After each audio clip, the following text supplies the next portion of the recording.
we want to solve this formula for P. Well, if you notice, P actually appears in two different terms. So that's going to present a little bit of a problem for us when it comes to solving for P.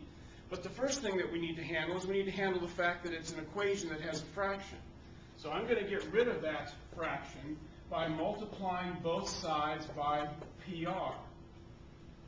So the left side becomes PRT, and those PRs will cancel, just leaving me A minus P. So in order to solve for P, I have two different terms that have the variable P. I need to put those two terms together on the same side of the equation, which I could do if I added P to both sides. So I'd have PRT plus P equals A.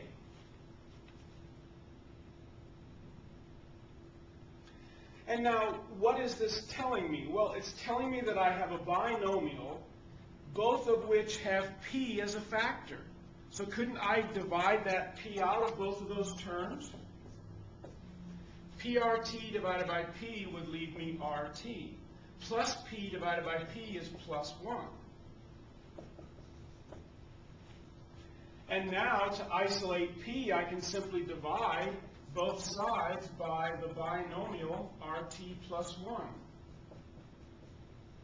So P is equal to A over RT plus 1. And this happens to be a formula from business where you're talking about money invested. Money invested, that's what P stands for, the principal you invested. R is the rate of return, T is the time, and A is the amount of money you would have left when you're dealing with simple interest. So we've taken that formula as it originally was and we solved it for P. It was a little trickier because we had two terms with the P, but you see how we handled that?